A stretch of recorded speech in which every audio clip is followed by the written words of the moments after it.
अस्सलाम वालेकुम dear students, उम्मीद है आप सब खैरियत से होंगे। तो आज हम एक इम्पॉर्टेंट टॉपिक डिस्कस करने जा रहे हैं।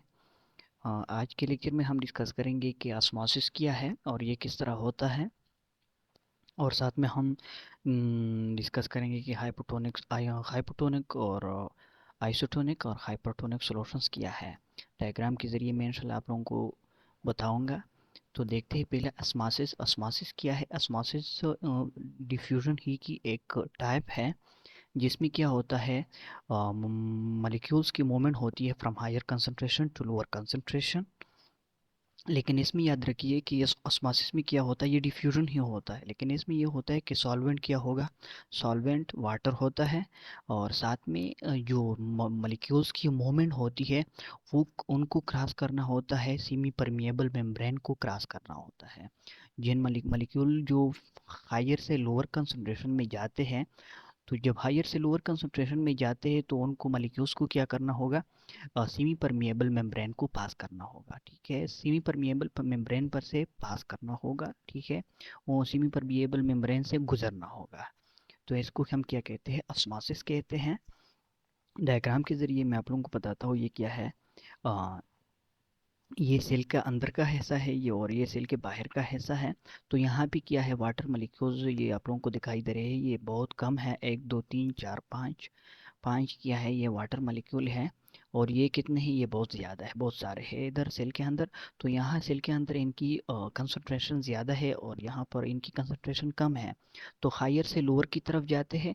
और साथ में ये क्या है, ये आप लोगों को जो दिखाई दे रहा है ये क्या है, ये सेमी परमिएबल मेम्ब्रेन है। तो ये हायर से लोअर भी जाते हैं, वाटर मॉलिक्यूल भी है, सॉल्वेंट जो है वाटर है, और हायर से लोअर जा रहे हैं। और साथ में ये क्या है, सेमी परमिएबल मेम्ब्रेन को भी क्रॉस कर रहे हैं। तो ये क्या है, तो इसको हम ऑस्मोसिस कहते हैं। ठीक है। अब हाइपोटोनिक सॉल्यूशन क्या है, ये जो ऑस्मोसिस होता है ये तीन कंडीशंस में होता है। एक तो ये है कि हाइपोटोनिक होता है, ये तीन किस्म के सॉल्यूशंस होते हैं, एक hypotonic solution, isotonic and hypertonic solutions. ठीक है। इनमें क्या होता है, इनमें ये जो हाइपोटोनिक सॉल्यूशन होता है, इन सॉल्यूशन को सेल के साथ कंपेयर करना होता है। ठीक है। हाइपोटोनिक सॉल्यूशन वो सॉल्यूशन होता है जिसमें सोलूट जो होता है उन उसकी मिकदार कम होती है और वाटर की मिकदार ज़्यादा होती है एज कम्पेयर टू सेल। ठीक है। मतलब वो सेल के मुकाबले में क्या होता है, सॉल्यूशन में ये बाहर जो सॉल्यूशन होता है उसमें वाटर ज़्यादा होता है और सोलूट कम होता है। तो वाटर जब बाहर ज़्यादा होगा तो अंदर की तरफ जाएगा। तो जब अंदर की तरफ जाएगा तो इसको हम क्या कहते हैं, हाइपोटोनिक, जिसमें बाहर का जो सॉल्यूशन होता है उसमें वाटर की मिकदार ज़्यादा होती है और सोलूट की मिकदार कम होती है as compare to inside of the cell.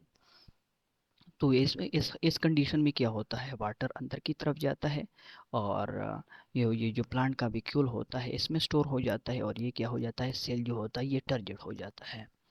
अब आते हैं आइसोटोनिक। आइसोटोनिक सॉल्यूशन वो सॉल्यूशन होता है, बाहर का जो सॉल्यूशन होता है, आइसोटोनिक वो सॉल्यूशन होता है जिसमें वाटर और वाटर की मिकदार, वाटर की कंसंट्रेशन और सोलूट की कंसंट्रेशन सेल के साथ क्या होते हैं, इक्वल होते हैं। सेल के साथ इनकी कंसंट्रेशन आपस में इक्वल होती है, सोलूट की उसकी भी और सॉल्वेंट की भी, मतलब वाटर। तो इस हालत में, इस कंडीशन में क्या होता है, इसको हम आइसोटोनिक सॉल्यूशन कहते हैं। और इस हालत में क्या होता है कि पानी अंदर की तरफ भी जाता है, जितना अंदर की तरफ जाता है और उतना ही बाहर की तरफ आता है। तो सेल को के ऊपर कोई इफेक्ट नहीं होता, ना पॉजिटिव नहीं इफेक्ट होते और ना नेगेटिव इफेक्ट होते हैं। ठीक है। तो सेल क्या होता है, फ्लैजेट होता है, और मतलब सॉफ्ट होता है, वही नॉर्मल साइज में होता है, नॉर्मल शेप में होता है। ठीक है। और हाइपरटोनिक में क्या हो जाता है, हाइपरटोनिक में ये होता है कि हाइपरटोनिक सॉल्यूशन क्या होता है, वो सॉल्यूशन होता है जिसमें वाटर की मिकदार कम होती है और सोलूट की मिकदार ज़्यादा होती है। सॉल्वेंट मतलब वाटर की मिकदार कम होती है सॉल्यूशन में as compare to inside of the cell.